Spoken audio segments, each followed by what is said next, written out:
તો નવસારીથી પણ એક અહેવાલ આવી રહ્યા છે। નવસારી જિલ્લાના વાંસદા તાલુકાનો જૂજ ડેમ ઓવરફ્લો થયો છે। જૂજ ડેમ પોતાની ભયજનક સપાટી 167.50 મીટર વટાવી 167.55 મીટરે પહોંચી ગયો છે। જૂજ ડેમ ભયજનક સપાટી વટાવતા 233.33 ક્યુસેક પાણી કાવેરી નદીમાં વહી રહ્યું છે। આ જૂજ ડેમ ઓવરફ્લો થતા વાંસદા તાલુકાના 6, ચીખલી તાલુકાના 6 અને ગણદેવી તાલુકાના ગામોને એલર્ટ કરાયા છે। ચોમાસાની શરૂઆત થતાં જ જૂજ ડેમ ઓવરફ્લો થતાં સિંચાઈ તેમજ પીવાના પાણીની જરૂરિયાત આખું વર્ષ સુધી પહોંચી શકાય એવી સ્થિતિ છે। સાથે વાંસદા તાલુકામાં આવેલો કેલિયા ડેમ પણ એલર્ટ લેવલ પર પહોંચી ગયો છે।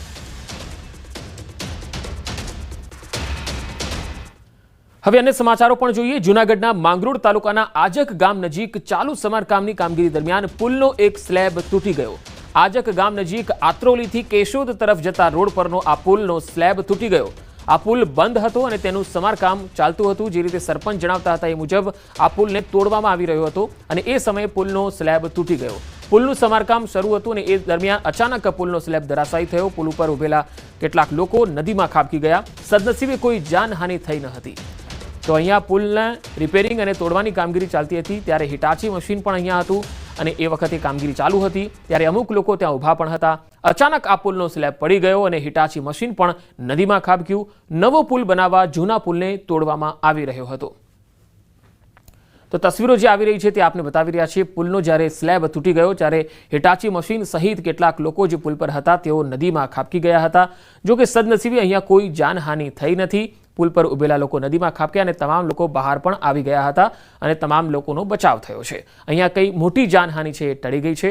આ પુલ છે એ ખૂબ જ જૂનો હતો અને જે રીતે સરપંચ આ ગામના રમેશભાઈ છે તેમની સાથે અમારી વાતચીત થઈ હતી। તેમણે જણાવ્યું હતું કે આ ગામમાં જે જર્જરિત પુલ છે એને તોડવાની કામગીરી ચાલતી હતી એ દરમિયાન સ્લેબ છે તેનો તૂટી ગયો અને તે વખતે જે હિટાચી મશીન અને જે લોકો ત્યાં ઉપર હતા એ પણ એ નદીમાં ખાબકી ગયા હતા। જો કે કોઈને કોઈ ઈજા થઈ નથી। તમામ લોકો બહાર આવી ગયા।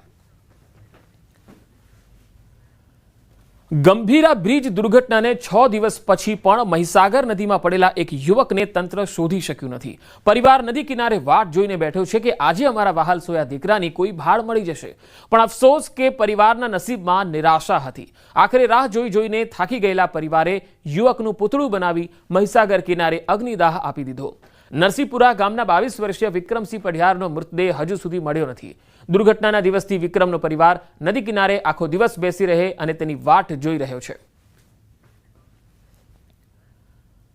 ભાવનગર જિલ્લાના કુંભારવાડા અંડરબ્રિજની અત્યંત દયનીય સ્થિતિ છે। આ અંડરબ્રિજની છતમાં ઠેર ઠેર ગાબડા અને તિરાડો પડી ગઈ છે। આ બ્રિજને જોતા નબળી કામગીરી ઉડીને આંખે વળગી રહી છે। દિવસ દરમિયાન આ બ્રિજ પરથી અનેક ટ્રેનો પસાર થતી હોય છે ત્યારે તંત્ર કોઈ મોટા અકસ્માતની રાહ જોઈને બેઠું હોય તેવું લાગે છે। કુંભારવાડા વિસ્તારના નાગરિકો દ્વારા તંત્ર પર ગંભીર આક્ષેપો કરાઈ રહ્યા છે કે તેઓ કોઈ મોટી દુર્ઘટના બને તેની રાહ જોઈ રહ્યા છે, કારણ કે અત્યાર સુધી આ બ્રિજના સમારકામ માટે કોઈ જ પગલાં લેવાયા નથી।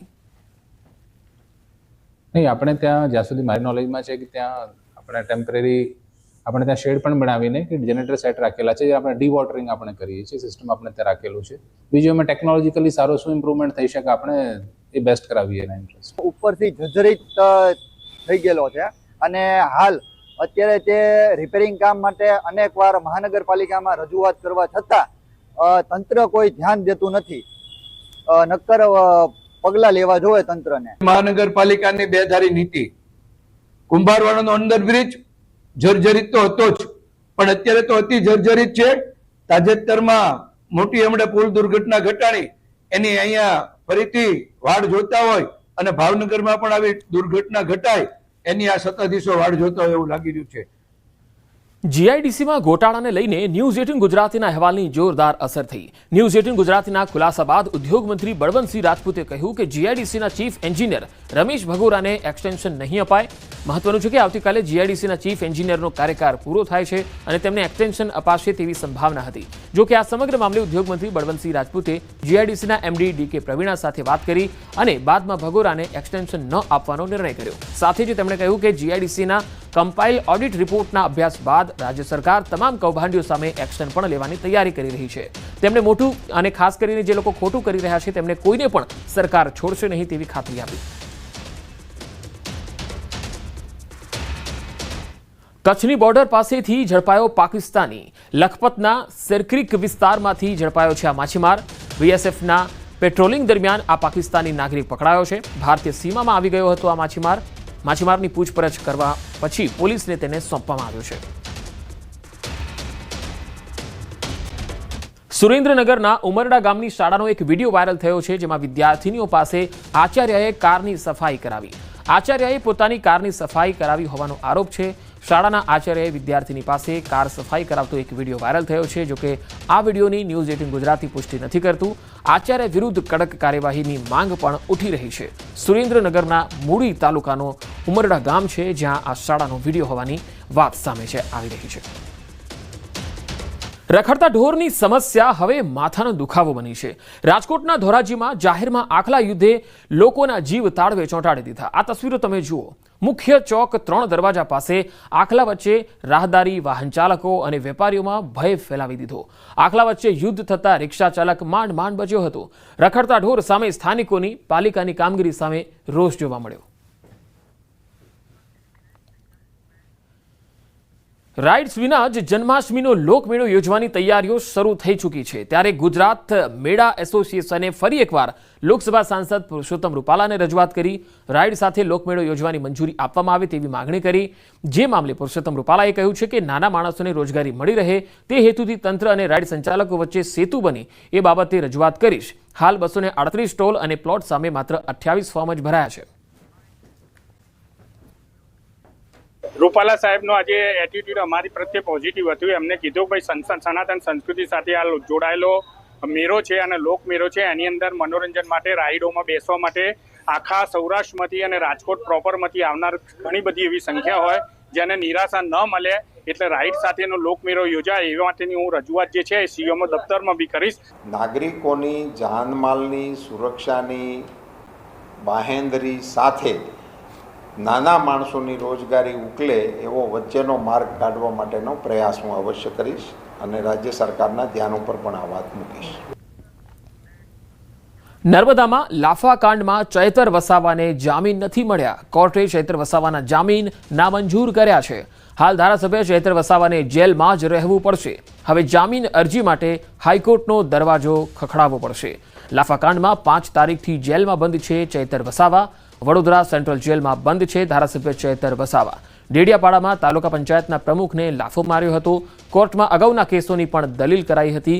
સરકારી વકીલે અગાઉના કેસોની રજૂઆત કરી હતી. 2023ના કેસમાં ચૈતરને શરતી જામીન મળ્યા હતા.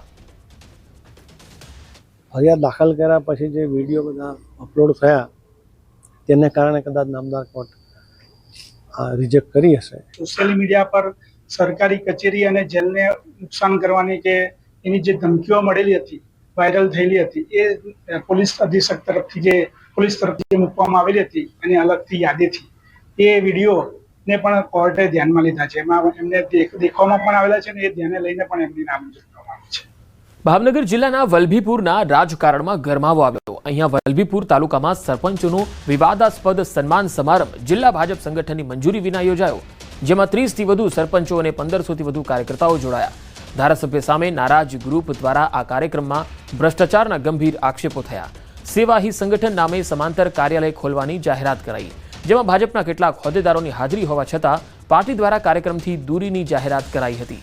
આવનારી જિલ્લા અને તાલુકા પંચાયતની ચૂંટણીને લઈ કાર્યક્રમ રાજકીય રીતે મહત્વનો બન્યો તો ધારાસભ્ય આરોપોને તદ્દન ખોટા અને પાયાવિહોણા ગણાવી રહ્યા છે. સાથે જ કહ્યું કે જો આરોપો સાચા સાબિત થશે તો જાહેર જીવન છોડી દેશે. 4-5 લોકો એ આદરણીય ધારાસભ્યની ફરતા ફરી રહ્યા છે. એ માત્ર ને માત્ર ભ્રષ્ટાચાર કરવાનું કામ કરે છે અને એના ધારાસભ્ય છાવરે પણ છે.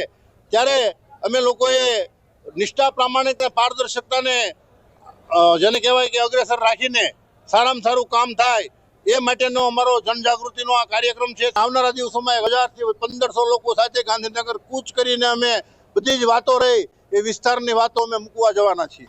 હજી તો મારા વલભીપુર તાલુકાના 52 કુલ ગામો છે, એમાંથી 43 જેટલા ગામોમાં છેલ્લા 3 કે 3.5 વર્ષથી ત્યાં વહીવટદારો હતા અને હજી આ 33 જેટલા ગામોમાં સરપંચો નવા ચૂંટાઈને 15 દિવસ આવ્યા ને થયા છે, તો 15 દિવસમાં એ સરપંચોને એવો કેવો કડવો અનુભવ થઈ ગયો કે જેના કારણે સરપંચો એવો આક્ષેપ કરે છે કે 2.5 વર્ષથી હવે સરપંચ બન્યા 2.5 મહિના, અરે 15 દિવસ નથી થયા હજી.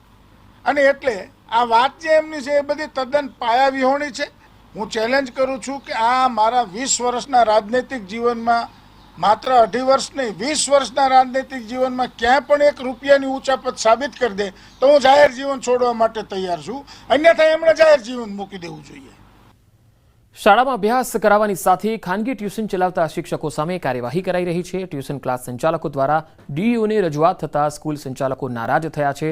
સ્કૂલ સંચાલક મંડળે નારાજગી વ્યક્ત કરતા કહ્યું છે કે નવા પરિપત્રો કરી સંચાલકોને ધમકાવવાની આ પદ્ધતિ ખોટી છે. સવારથી સાંજ સુધી અસલામત ટ્યુશન ક્લાસીસ સામે કેમ કાર્યવાહી થતી નથી? ગ્રાન્ટેડ શાળામાં જો શિક્ષકો ટ્યુશન કરતા હોય તો સંચાલકો કાર્યવાહી કરે જ છે. શાળાઓમાં વાર્ષિક ઇન્સ્પેક્શન અને શિક્ષણની ગુણવત્તા સુધારવાનું કામ કેમ થતું નથી? પહેલા તો શાળાઓમાં પૂરતા શિક્ષકો, ક્લાર્ક અને સ્ટાફ આપો. મોટા શહેરોમાં, કોર્પોરેશનોમાં તમે જુઓ અમારો શિક્ષક કયા વિસ્તારમાં રહે છે કે કયા ગામડેથી અપડાઉન કરે છે, એની સ્કૂલ કેમ્પસમાં સમયસર હાજર રહે છે કે કેમ, એ એના તાસ મુજબ શિક્ષણ કાર્ય કરે છે કે નહીં, એ જોવાની જવાબદારી સંચાલકની છે. પણ શાળા છૂટ્યા પછી એ ક્યાં જાય છે, શું કરે છે, એના માટે અમારે સીઆઈડી ક્યાંથી મૂકવાની? અને એ અમારી કોઈ જવાબદારી નથી. વાલીઓ જો ફરિયાદ લઈને આવશે તો અમે સાંભળી એની તપાસ કરી અને યોગ્ય ઘટતું કરીશું. પણ આ રીતે શાળા સંચાલકોને ખોટી રીતે દબાવવાની જે વાત છે એ કોઈ સંજોગોમાં ચાલી શકે નહીં. ગીર સોમનાથના ગીર ગઢડા તાલુકાના દ્રોણ અને કોદિયા ગામના વિદ્યાર્થીઓ દ્વારા ચક્કાજામ કરાયો. બસ સમયસર ન આવતા વિદ્યાર્થીઓએ વિરોધ કર્યો. વિદ્યાર્થીઓનું કહેવું છે કે બસ સમયસર આવતી નથી, જેથી તે લોકોને શાળાએ આવવા જવામાં પરેશાની થાય છે. આ અંગે વિદ્યાર્થીઓ દ્વારા ડેપો મેનેજરને ખૂબ રજૂઆત થઈ ચૂકી છે, છતાં પરિસ્થિતિમાં કોઈ ફેરફાર નથી. આખરે વિદ્યાર્થીઓએ મજબૂર થઈ ગાંધી ચિંધ્યા માર્ગે એસટી બસ સ્ટેન્ડ આગળ બેસી અને ચક્કાજામ કર્યો. તો દ્રોણ અને કોદિયા ગામના વિદ્યાર્થીઓનો વિરોધ છે. આ વિદ્યાર્થીઓ ભણવા માંગે છે, પરંતુ બસની સુવિધા આ ગામમાં સમયસર મળતી નથી અને તેના કારણે ડેપો મેનેજરને રજૂઆત કરવામાં આવી, પણ ડેપો મેનેજર પણ કુંભકર્ણની નિંદ્રામાં છે. એસટી નિગમ છે એ આ વિદ્યાર્થીઓની રજૂઆતને સાંભળવા માટે નિષ્ફળ નીવડ્યું છે. સોમનાથ મહાદેવના સાનિધ્યમાં વંદે સોમનાથ ઉત્સવનું આયોજન કરાયું. સોમનાથ ટ્રસ્ટ, ગુજરાત પ્રવાસન વિભાગ અને ઇન્દિરા ગાંધી રાષ્ટ્રીય કલા કેન્દ્રના સંયુક્ત ઉપક્રમે આયોજિત આ નૂતન પ્રકલ્પનો ઉદ્દેશ भारत समृद्ध सांस्कृतिक परंपरा ने उजागर करवानो छे. ये एक कला द्वारा आराधना की शुरुआत है जो गुजरात टूरिज्म, श्री सोमनाथ ट्रस्ट और IGNCA इंदिरा गांधी राष्ट्रीय कला केंद्र ने मिलके इसकी क्यूरेशन की है. और हमारे पूरे देश से जो मिड करियर आर्टिस्ट्स है, जो सीनियर आर्टिस्ट्स है, वो अपने आर्ट के जरिए एक आराधना, एक वंदना करने ये पूरे श्रावण के टाइम पे वो आ रहे हैं. તેમાં દેશભરમાંથી કથક નૃત્યકાર, કુચીપુડી એવા અનેક નૃત્યકારો આ સ્ટેજ ઉપર પરફોર્મ કરશે. ભગવાન સોમનાથને એમના નૃત્ય દ્વારા એમને સોમનાથજીની આરાધના કરશે. સોમનાથમાં આ શ્રાવણ માસમાં પ્રથમવાર વંદે સોમનાથ કાર્યક્રમનું આયોજન થયું છે અને આ 6 સોમવાર ભગવાન સોમનાથજીની નૃત્યથી આરાધના થશે.